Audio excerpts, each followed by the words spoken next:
Good evening, everybody, and welcome. My name is Nick, and I help direct events here at the Strand. Before we start into tonight's event with Kristen Sollee and Pam Grossman, I'd like to share a little bit of history about the Strand. The Strand was founded in 1927 by Benjamin Bass on 4th Avenue's Book Row. Stretching from Union Square to Astor Place, Book Row gradually dwindled from 48 bookstores until, after 93 years, the Strand is the sole survivor, now run by third-generation owner Nancy Bass Wyden. We want to thank all of you for your support. Without our loyal community of book lovers, we would not be here today, so thank you. Tonight we are excited to have with us Kristen J. Sollee, author of 3 books on the legacy of the witch. A writer, curator, and educator exploring the intersections of art, gender, and the occult, Kristen has lectured at George Washington University, the University of Southern California, the Museum of Contemporary Art, Chicago, and across the United States and Europe.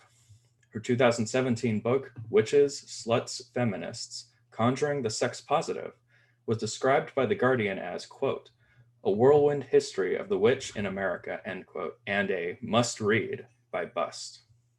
Kristen's work has also been featured in Nylon, Hazlitt, the Times Literary Supplement, and on Viceland, Huffington Post Live, and NPR. She currently teaches at the New School in New York City. Joining Kristen in conversation tonight is Pam Grossman, the creator and host of the Witch Wave podcast, and the author of Waking the Witch, Reflections on Women, Magic, and Power, and What is a Witch? Her writing has appeared in such outlets as the New York Times, The Atlantic, Time, Ms. Magazine, and her occulture blog, Phantasmophile. It's one of my favorite words I've ever heard. She is co-founder of the Occult Humanities Conference at NYU, and her art exhibitions and magical projects have been featured in such publications as Art Forum, Art in America, The New Yorker, and Vulture, the latter of which dubbed her, quote, the Terry Gross of witches, end quote. Without further ado, please join me in welcoming Kristen Sollee and Pam Grossman to the stage. Hello. Hi, Kristen. Pam. How are you? I'm terrific. I'm so happy to be talking to you today. And I want to first start off by thanking the Strand for having both of us. Thank you all for joining us this evening. And Kristen, thank you so much for inviting me to talk about your spectacular new book, Witch Hunt, A Traveler's Guide to the Power and Persecution of the Witch. First of all, congratulations on this book. It is a masterpiece. Thank you so much. And there's no one I'd rather be talking with and nowhere else I'd rather be. I can pretend I'm in the beautiful upstairs of the Strand, you know. I know. If only we were there in person. Know. But this is definitely the next best thing. Absolutely. So, Kristen, you have written a travelogue, and it has come out during this really crazy time, to put it very mildly. We're in lockdown. The idea of traveling is so enchanting and appealing to me right now. So I want to ask you about what it's like to have a travel book coming out during this weird time. But I want to start by, if you'll indulge me, reading just the very first paragraph of your book. You write, "The witch is a traveler. She has traversed continents, cultures, and epochs, carrying with her millennia of conflicting ideas about sex and gender, magic and power. The witch has made us travelers too. She leads us on a journey through the horrors and wonders of myth and history, seeking the timeless archetypal witch, those who were branded witches centuries ago, and those who identify as witches today, requires travel, both literal and figurative. Witch Hunt is a guide through this mercurial terrain." Oh, so beautiful. I have chills already. So yes, this is a travelogue. This is essentially the story of you traveling throughout these different territories that are associated with the history of witches. So how has it been for you to have a travel book coming out during this quarantine lockdown craziness? Well, it feels completely absurd. And a lot of people, when I tell them, they're like, oh, sorry, it'll be ruined. There's no way. It's dangerous to travel, and it is. But I originally decided to write this book in a way that you could enjoy from wherever you are, because not everyone has the means to travel, the health to travel, they're too busy to travel. And so I think the magic of travel should be accessible to anyone. And I wrote it that way, even though there is a whole guidebook in the back, like a section of listings of places where I went. So you can use it on the ground to go to all these places, but it is written specifically to be enjoyed wherever you are, armchair traveling, whatever. Absolutely. And I can attest to that because in rereading the book in preparation for our talk today, like, I just found it so wonderful to have a bit of escapism. And not that this is all light and airy. You certainly talk about a lot of heavy topics, and we'll get into that in a moment. But I really appreciated that feeling of it's almost like this book is rubbing some flying ointment on you and getting to go on a wild ride. So I thank you for that. Yeah, I mean, even I wrote it before lockdown happened, and then the editing process was throughout lockdown, and it really saved me in a way. It really helped me get through all that because I just immersed myself in another horrible time in history. And it kind of was comforting because it reminded me that, this stuff has come before, different face on it, but absolutely, there's nothing new about what's happening. So it was transportive and also sobering and healing and also jarring to be writing this and editing it during lockdown. But it also, in the end, it really helped me. Yeah. So let's talk about the meat of the book. This book takes you throughout Western Europe and then ends up in the Northeast here in the US. So can you talk a little bit about what your intention was with this book and why you even wanted to write a witch travel book in the first place? Yeah, if you go to any bookstore, if you search for witch travel, you will get something about traversing the astral plane. You're not, as far as it's different. If you go in London, there's some witchy travel guides, but in the US, few and far between, as far as where I was looking. And so I always, wanted this to exist. And you know what they always say, if you want something out there, just make it yourself. But I also included historical fiction in it because I really wanted to not just have a guide to say, stay at this hotel, go to this restaurant. That bores me. That's, up to whatever you want to do on the ground. But I really wanted to get into the meat of those histories.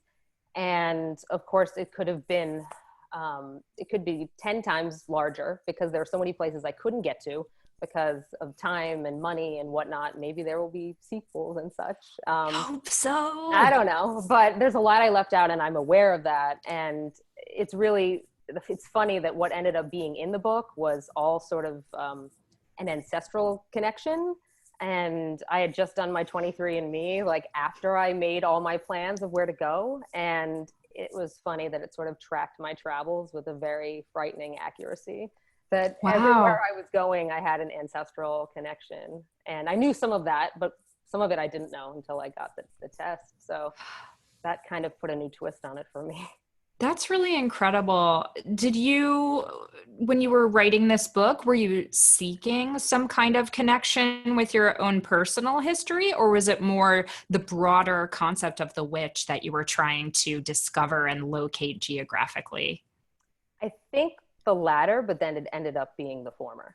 So it ended up being way more personal than I planned it to be, which was kind of a beautiful thing. This has definitely had the most impact on me that any book has ever had. So this is number 3. And so I thought, by the time you have your 3rd book, whatever. But no, this changed my life. How so? I did, the travels particularly, I was alone when I went to almost every single place that I wrote about. So there was a lot of quiet time, a lot of solitude, a lot of noticing, a lot of thinking. and connecting to the energies and the entities around me. So that was one thing. And then, as you know, and we don't have to get into it too much, I did edit it and managed to finish it while I had a terrible case of COVID, which I'm still dealing with now, months later, like, hello, long haulers. So yeah, this book really like was something to keep my mind on, to say, you know, I gotta live to tell these stories. So yeah, it was quite transformative. Oh, that's really, really powerful. First of all, again, we've talked about this privately, but I'm so sorry that you are going through that still. And I'm just sending you every drop of love and healing that I can possibly muster. And I think it speaks so much to how our work can be this incredible alchemical, transformative experience. So I'm really happy to hear that this book has been more healing than not, because writing a book is really draining, let's be honest. Yeah, it can be really dark. And even though the subject is deeply dark in many ways, yeah, in the end, it was incredibly healing. And I hope that comes across, and I hope it's healing in some ways to people who can't travel like they used to or they want to, you know, so they can really transport themselves, because there are some stories of redemption. Not everyone dies in the book, spoiler alert, you know. Absolutely. Before we get into some of those stories, can you just talk logistically, like, how did you plan this trip? How did you decide where to go? You start us in Italy, Yeah, and then you take us all throughout Western Europe and then parts of the US. So what was your thinking when you were strategizing? Because there are so many places you could have gone. I basically wrote everything, a wish list of all the places I wanted to go. And then I had the reality of funding, you know, so then I had to, you know, cross off a lot of stuff that I couldn't get to. I couldn't get to Scandinavia. I really wanted to do that, you know. And it also was sometimes about places I had been many times before, and I loved them so much. I wanted to dig deeper. And I started in Italy, which is funny because you don't often think, I think in the US, you think about witch hunts, you think about maybe definitely UK first, right? Mm-hmm. And then you think maybe Germany or something. Mm-hmm. That's what I tend to hear when we talk about it. So I wanted to connect the way we perceive the witch in contemporary times and to the ancient world. And so I thought ancient Rome and the Romans and all that, and they really impacted the way, you know, harmful magic was perceived. So I thought, yeah, let's go way back there, and then sort of go on it's not quite a linear journey. And then after Italy, I go to France, and then Germany, and then I go to the UK, and then I go to Ireland, and then I go to the UK. That didn't really make, sometimes it was kind of like, you know, what I felt, what story went with where, you know, it's not necessarily always, about the history. History didn't drive everything, although I care very much about historicity, and I did tons and tons of research to make sure I was offering, you know, the best sort of spectrum of perspectives, because as we know, there's no one narrative of the witch hunts, absolutely not, and there's so many ways to frame it. So I did so much work on that, but in the end, I wanted like the humanity and the stories to be the driving force. Oh, absolutely. And that really, really comes through. You know, when I was reading this book, I was really struck by what a challenge you took on for yourself. I think writing about the witch in general is such a challenge, because you first have to debunk a lot of what people think is true about what witches are or aren't, or what, you know, who was really accused or killed during the various witch hunts, all of this.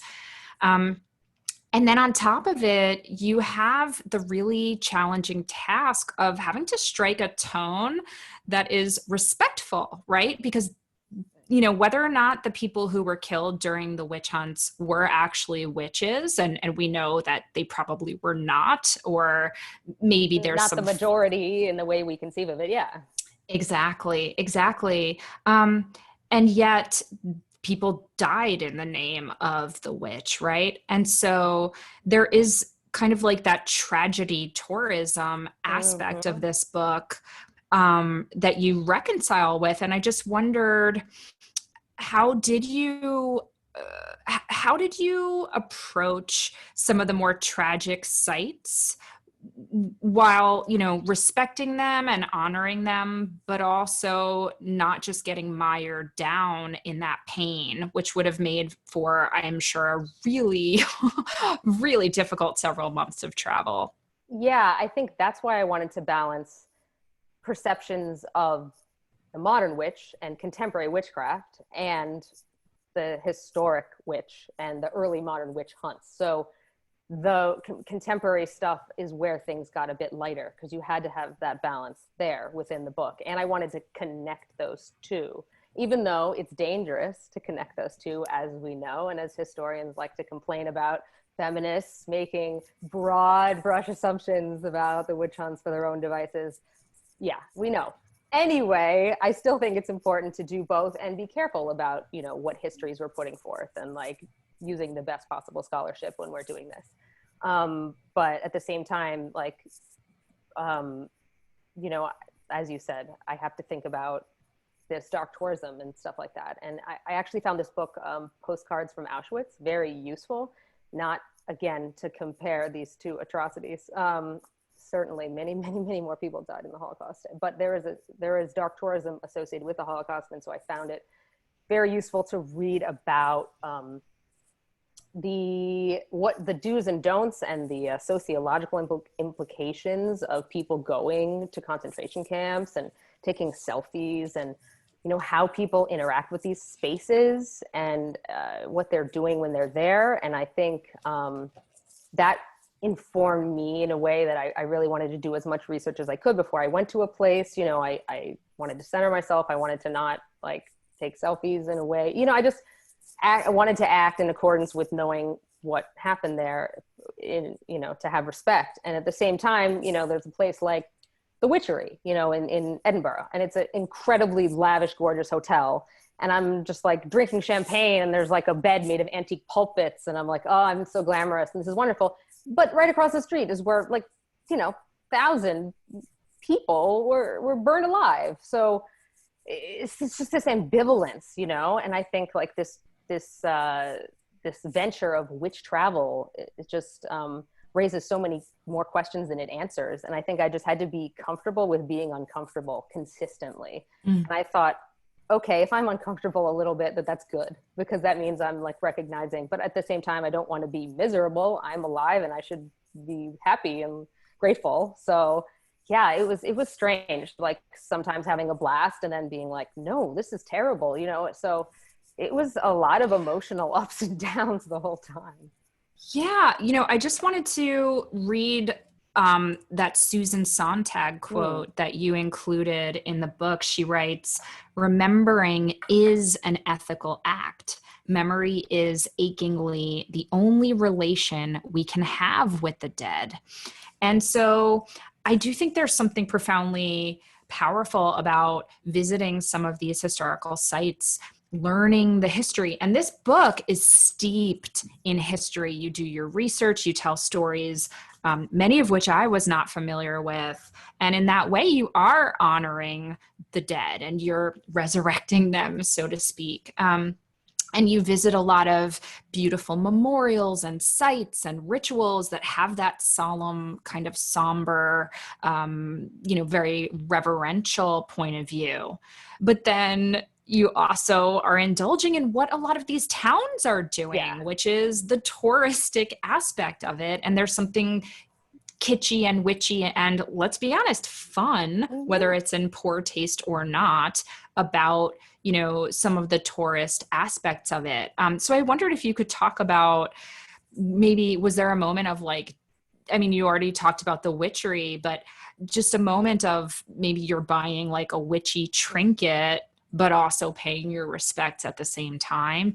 Yes, I definitely was conscious of where I wanted to buy merch because I'm a sucker for witch merch. And I am too. But some places I just was like, you can't do it here. It's not right. So I tried to choose. And actually that weird disjuncture, I had that feeling in Triora, which is sort of like a Mediterranean Salem in a way, even though it retained a lot more of its aesthetic that's similar to what it looked like back then. The stone like little homes cut into the mountainside. But I was walking down to the area where we know most of the poor women who were blamed for the deaths of, you know, children in the area lived. And I walked by this store and they were selling like a bunch of corny witch hats and like figurines. Some of them I swear I had seen also in Salem. So it's like they're getting them from the same mass produced whatever. So that was kind of funny because I'm like, I'm in this gorgeous, you know, place in the Italian Alps. Must I see this tacky merchandise, you know?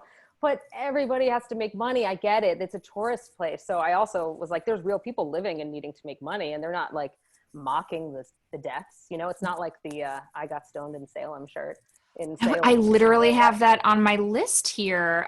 For those who don't understand that joke, one of the people who was killed during the Salem trials was this guy, Giles Corey, who was pressed to death by stones. It's a horrible story. Yeah. And then that's a real shirt that Right. you saw, right? I got stoned. What was it? Yeah, I got stoned in Salem.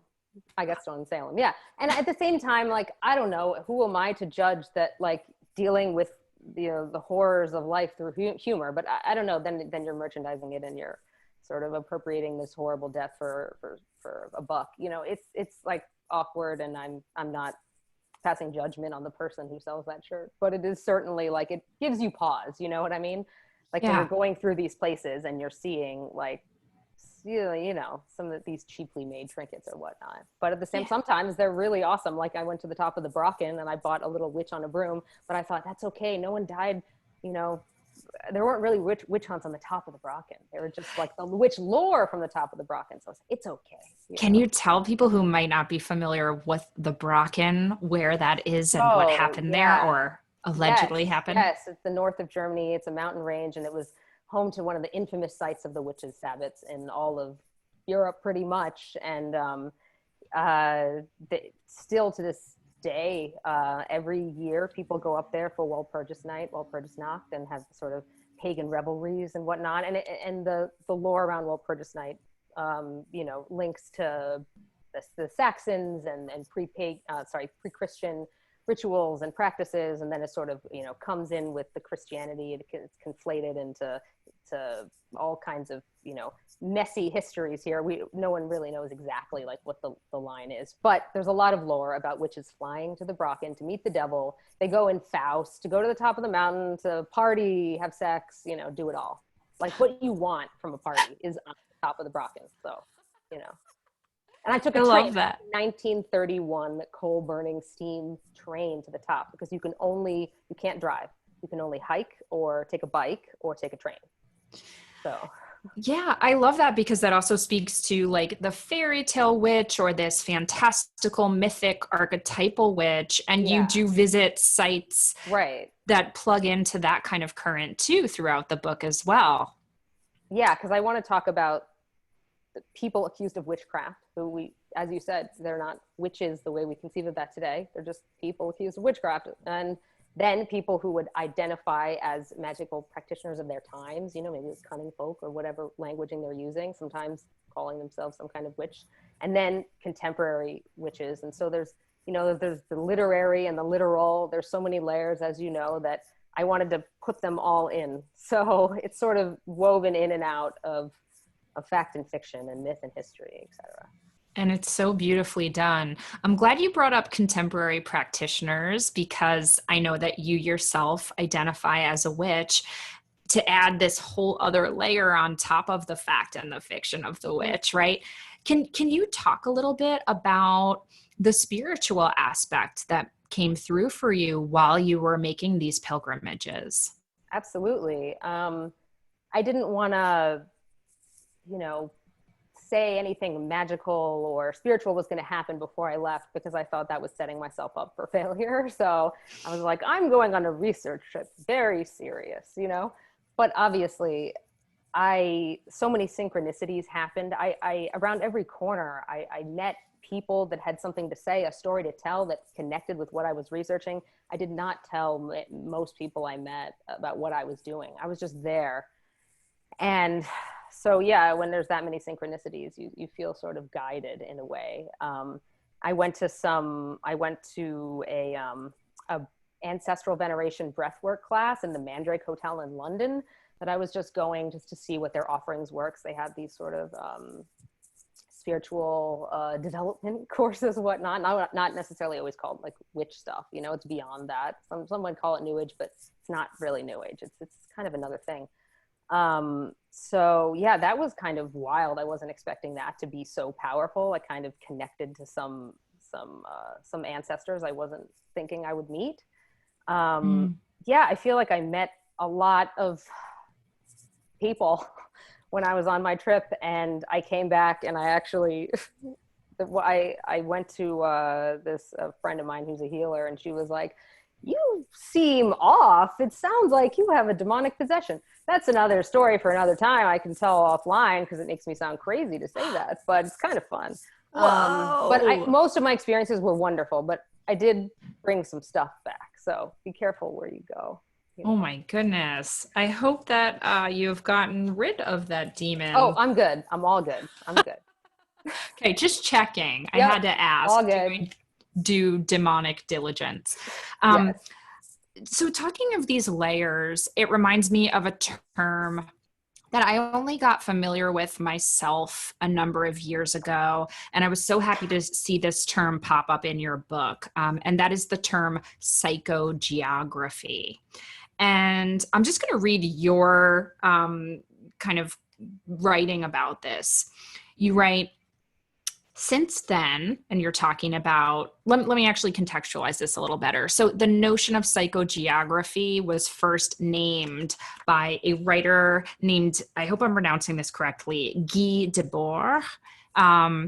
And he is essentially, I'll just read his quote. He says that psychogeography is the study of the precise laws and specific effects of the geographical environment, consciously organized or not, on the emotions and behavior of individuals. And then you go on to comment, since then, psychogeography has inspired a multitude of spin-offs, place hacking, mythogeography, deep topography, all of which parse out the fraught romance between person and place. But there is an added layer to this interplay when magic enters the mix. And I wanted to read that because I think that's a beautiful term that encompasses a lot of the spirit of this book. You have the layers of history, you have the layers of fiction or historical fiction and myth, then you have your personal layer. And there's this final ingredient that you add to the book, which I find very psychogeographic, which is you kind of write these visions that you're having in these different places, whether they're reveries or actual visions. And, you know, that's up to you to disclose as much as you care to. But there are these beautiful moments where you are confronted with symbols or figures from which history. And I found those passages so beautiful and so moving, and they really swept me up in your own emotional experience of that. So what made you decide to include some of those visions in the book?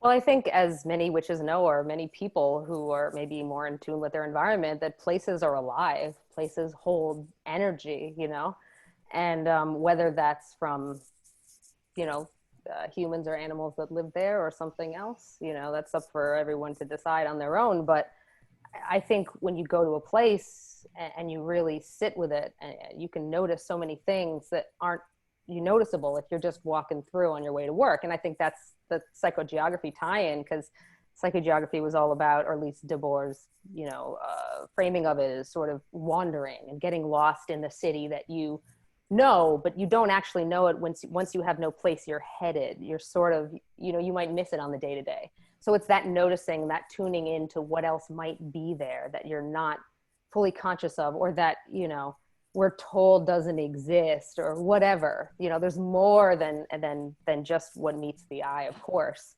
So I feel like that made me want to write these historical fiction vignettes And I wrote them in the way that, if you're a strict materialist or a positivist or whatever, atheist, shout out to my dad, like you can totally enjoy it as pure fiction. And if you look at the world another way, you can see that I actually communed and connected to these energies of the place, spirit of the place, So I think that's kind of where I'm at.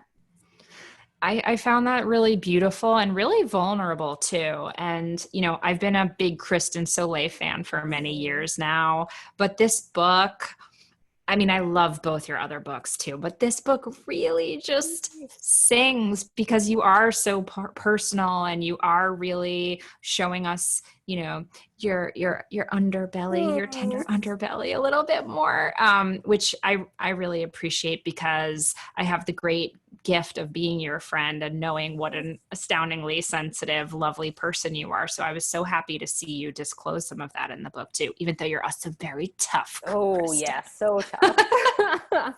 No, I appreciate that. I wanted more vulnerability because how dare I be so strong and tough and write about the most vulnerable moments of other people at the end of their lives? That's not fair. I have to give too, Absolutely. Absolutely. Beautifully said.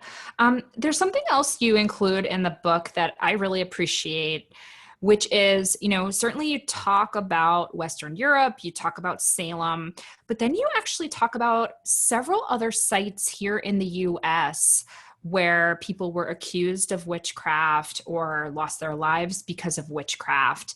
And Salem just gets all the attention. And Salem, the city, is a really interesting, complicated, wonderful place. But I was so happy to see you talk about some of these other sites.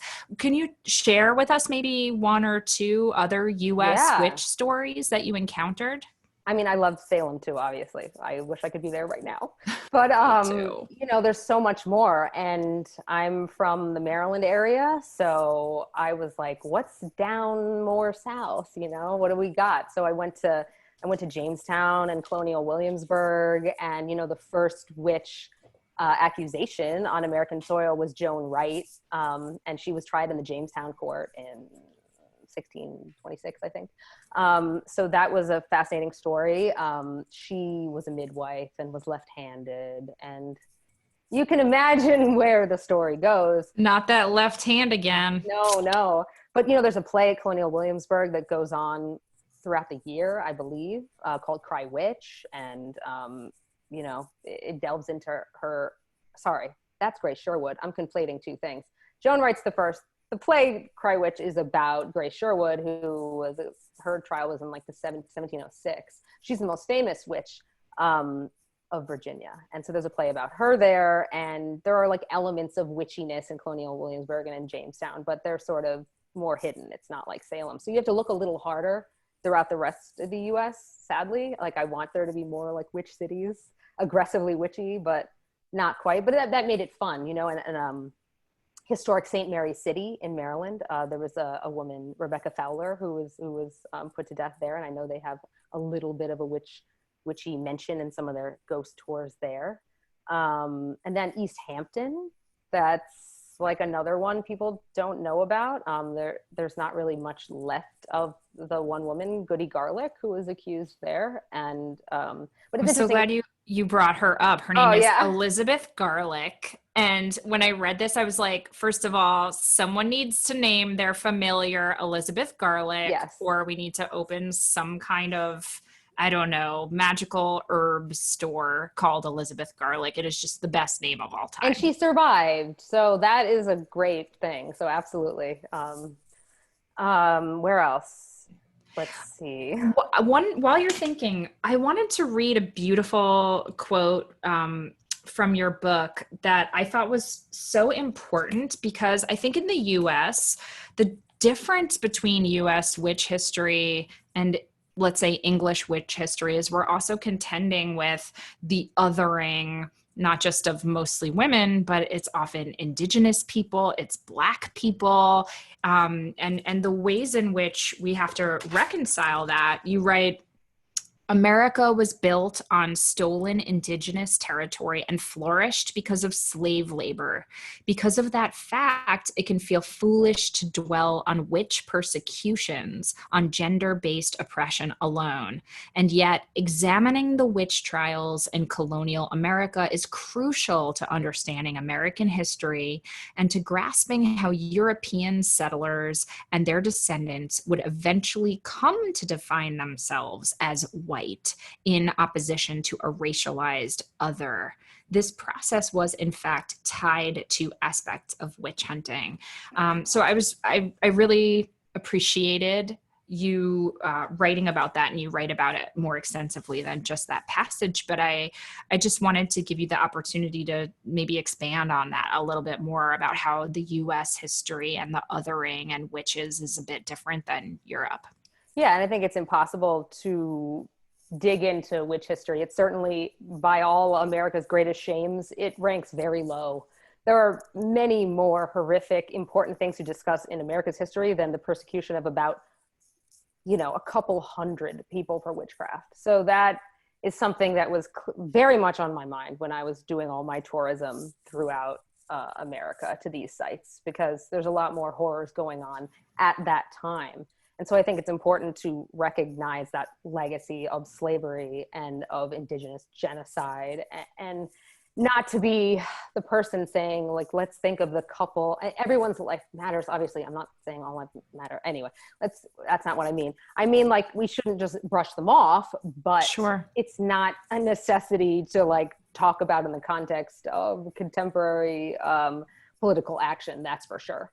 Mm-hmm. But I was writing a book on this subject, so I wanted to balance that, to recognize that there are much greater traumas in this land, since I'm talking about this, engaging with spirits of the land and the spirit of place.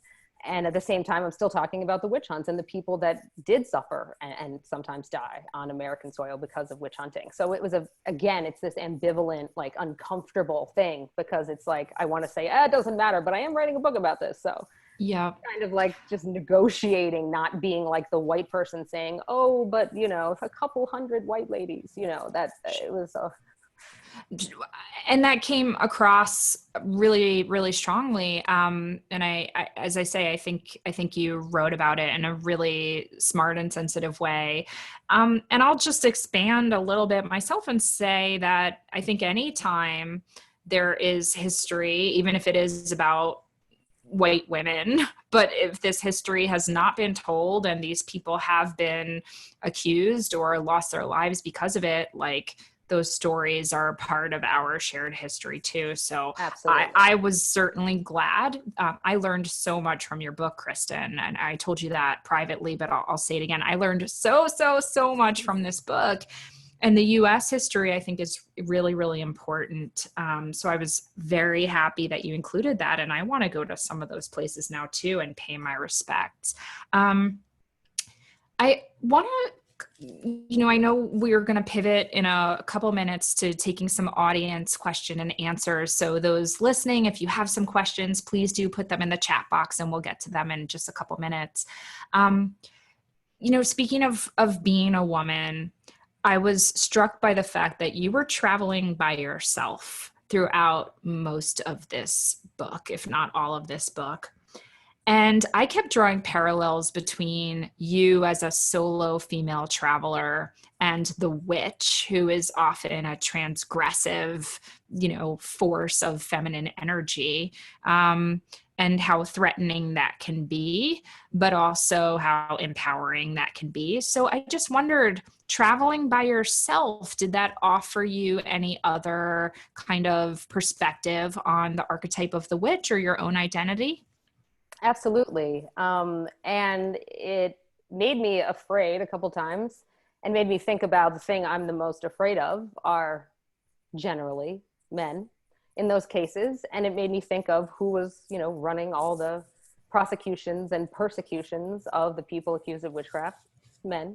So, it made me feel a visceral fear sometimes when I was alone at night. I miss a train, I'm walking by myself, my cell phone doesn't really have service, I don't know where I am, and you know, like so many other women, I've experienced, you know, violence at the hands of men. So it's always a fear. And so I think that connected me to this history of violence, mostly afflicted by men and, you know, on women. So yeah, I think that sort of literalized the witch hunt when I was like, I wish Satan would come out of the woods right now, because that would be a lot more pleasant for me than this random guy that I see over here as I'm walking alone, you know? So I was like, I said in one point, you know, rather the threat of a mythical beast than like a flesh and blood man. I'm just, you know, it's just a reality of traveling alone. That said, a lot of the time it was totally fine, but there's always that thing over your shoulder, you know? And I'm glad to be able to travel alone. I have a lot of privilege to be able to do that too, you know? But yeah, I still think at the end of the day, you know, I would have been just like anybody else back then, subject to whatever was happening. Yeah. I'm going to end this portion before we go to Q&A, just by noting one thing that you and I deeply share a love of, which is art. And you and I both share a love of going to certain art museums and making pilgrimages to certain symbols or works of art to connect to whatever we'll call it, the divine feminine or spirit, our witchy selves, and the archetype of the witch broadly. So I was really happy that you talk about a work of art that we both love, which is here in our home of Brooklyn. Yeah. And I'd love for you to just share a little bit about that work. Well, at the end, I wanted to end in New York, and spoiler alert. Yeah. So I was like, you know, where is the witch memorial in New York? And, you know, you could go to, you know, sort of feminist places upstate, but that's not really what I'm looking for here. I'm looking for actual people accused of witchcraft. And the only place that memorializes many of these women, and many of the women I already wrote about in the book, is Judy Chicago's The Dinner Party. And it's, you know, on open for the public to see, on view permanently. So I felt like I wanted to go there, and it was kind of just shocking to see, even on the floor, because there's only so many plates around the triangular table. And I should pause you there. Can you tell us, for those who are not familiar with The Dinner Party, can you just describe it really quickly? Yeah, it's she decided it would be what is it, 39, 13 times 3 important women in Western history. And so some of them are goddesses, some of them are people who lived, some of them are mythical people. And so, you know, there's 39 that have a place at the table, and there's many more on the floor.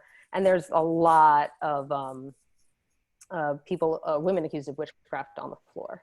So a lot of them I had already written about in the book. And it was, you know, just going there and seeing their names scrawled there. And again, you know, the exhibition has been rightly criticized now and then for not being inclusive enough of a breadth of people with different lived experiences and backgrounds. And I absolutely agree with that. At the same time, it is a wonderful, you know, link to witch history, to witch hunting history in Europe for sure, because she really wants to honor a lot of those women accused of witchcraft and executed for witchcraft. So it really felt powerful to go there and see these names, and that kind of concluded my journey. Even though I've been there many, many times, it was kind of a new way to engage with the piece of art, after the work of art, after I had done all this research. I was so happy you included that, because it really is, it feels like a shrine or a temple, and it's just in the Brooklyn Museum, in the feminist wing. Anybody listening can go there, and it is well worth your time. Absolutely.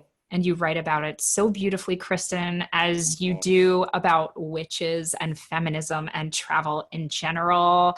Everybody, you guys, you have to read this book. It really is powerful and moving. And of course, now I have, you know, dozens upon dozens of places that I want to go as soon as we are allowed to travel again. On that note, I am going to pivot over to our Q&A. Some great questions have come through. So Jessie writes, What personally special witchy site do you want to go first after lockdown, and why? Oh, personally, I feel like what? Go ahead. Oh, okay. I feel like I really want to go back to Salem, even though I've been so many times. That feels accessible. I don't know about international travel. Like, I already had COVID, but if you can get it again, y'all don't want this. This is not fun.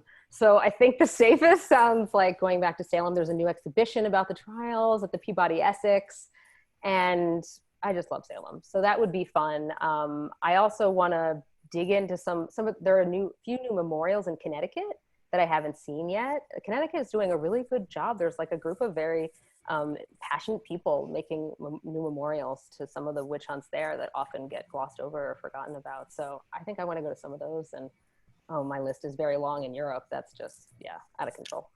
Yes. I was very moved by how many memorials are pretty new that you write about in the book. Just there's this real movement of people. A little Is visitor. that your kitty cat, Cherie? Yes. Wow. Talk about a familiar. She is very magical looking. But I loved that, a lot of people are doing the work of reclaiming and making these beautiful monuments and sites. So maybe I'll tag along with you if I'm invited. Absolutely. I would love it. Okay. Margie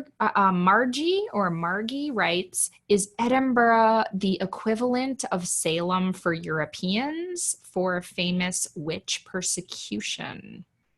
I wouldn't say that, but it definitely has, and they're still working on a new, as I'm sure you know, Pam, right? A new memorial to the witch hunts, because there is the Witch's Well, but it's not quite a memorial in the same way, because even the Witch's Well in Edinburgh, across from the witchery, sort of plays it that all the people executed for witchcraft were witches in the sense we think of today, and they were just practicing black magic, and the white magic ones were caught at the wrong place at the wrong time. So that's not really, the memorial I know that a lot of Scottish folks want to have there. So I wouldn't say it is. I would say Triora in Italy is a little closer to Salem. I would say that's a lot closer, where you have the contemporary practitioners coming back to memorialize the witch hunt of their past. So, and then having the merch and the cool stuff, but that's also like, so that's the more parallel. Yeah. Definitely. I have never been to Trioria, and I am dying to go now. So that sounds fabulous. Maybe let me rephrase that. I would love to go now. You're not dying to go anywhere. Oh God. See, that's the problem is I have a very dark sense of humor, and I gotta keep that in check. All right. Someone whose screen name is Alice Lake. I hope I'm pronouncing that right. She or they, right? I absolutely loved Cat Call, which is Kristen's second book. I love it too. And I'm curious, how did you go from cats, typically domestic animals, to witches in the wide world? I guess I'm curious what in Cat Call led to Witch Hunt. Love your work. Oh, that's so nice. Thank you. Well, my first book, Witches Let's Feminist, was really about people. So then and witchcraft and history and feminism. And the second book is about animals, so cats and witchcraft and feminism. And then I believe the third, it's really about place and, inanimate things and more ephemeral things. So I think that just was the next step, I think.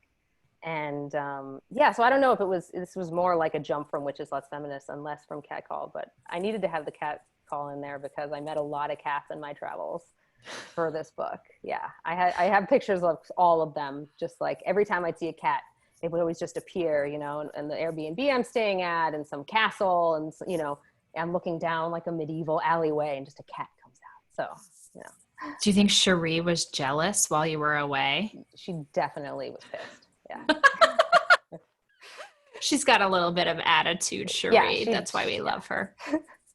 Okay. An anonymous querent writes, How many of the accused, quote, witches were actually bad peeps? Was the whole witch persecution thing made up, or were there actually some crazy bad folks and then others got falsely accused, parentheses, using the, quote, real bad witches as an excuse?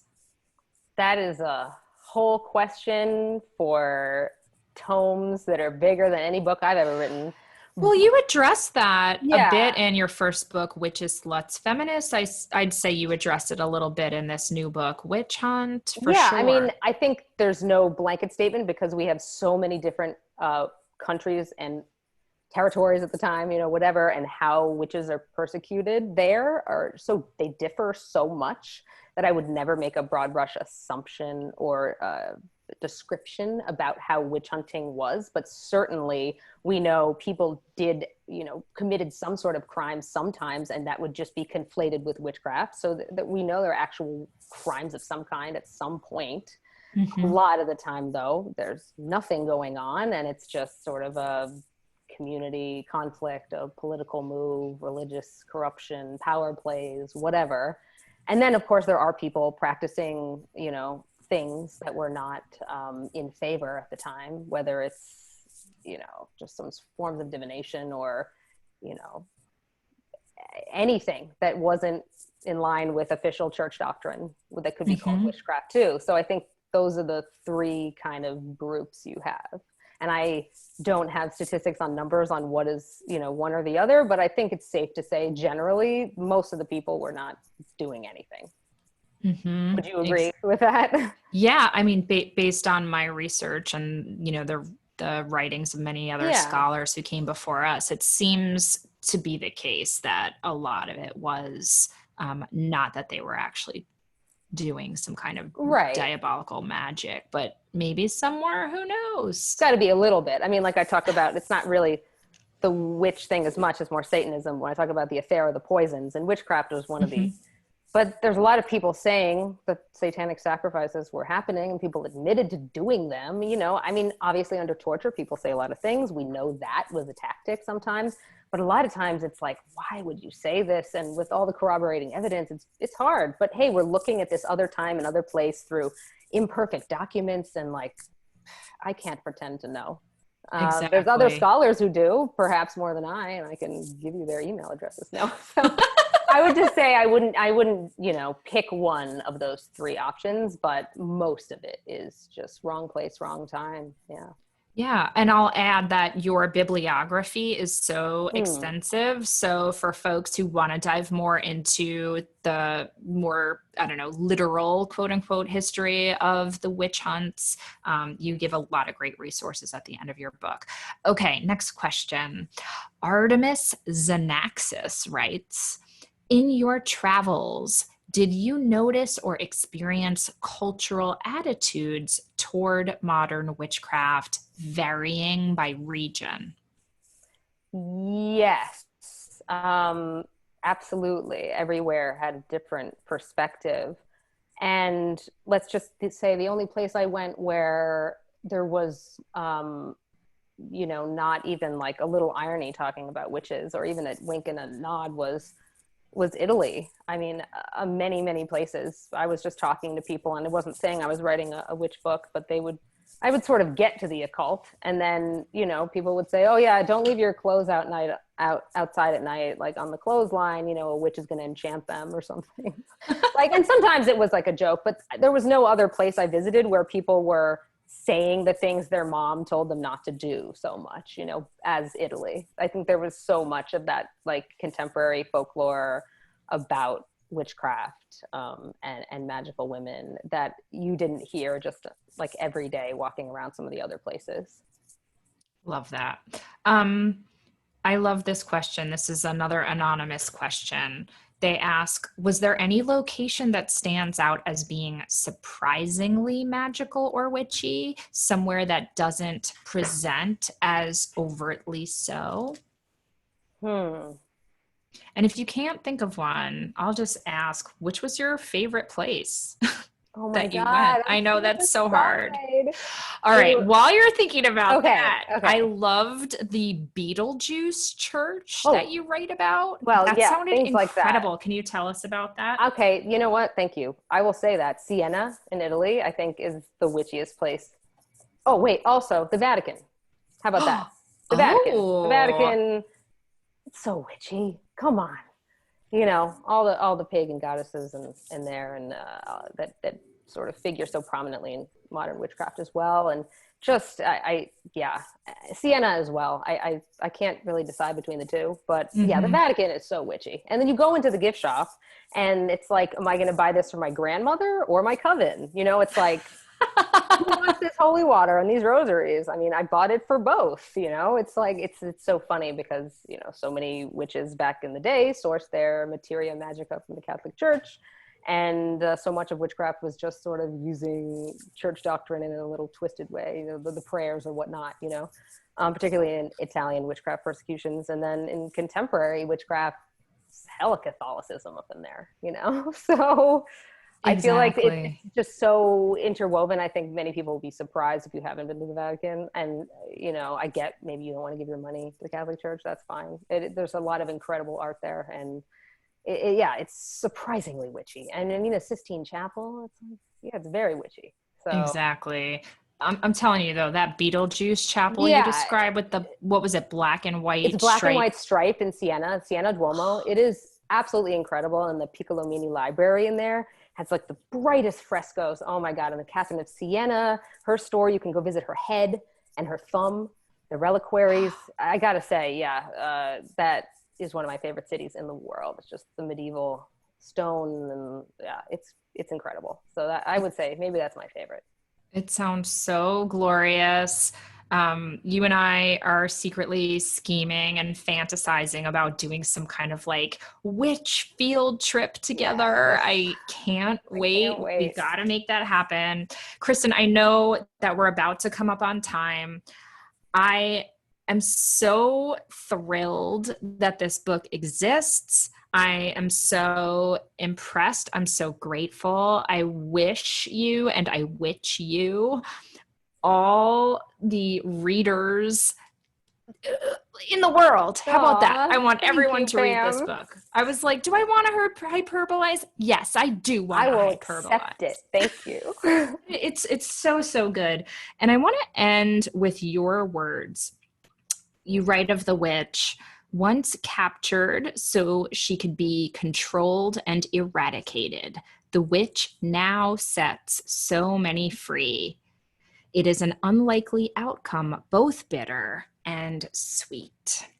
And I just think your book does a beautiful job of blending together the bitter history, the sweet freedom, and just a huge congratulations and much, much admiration and love to you.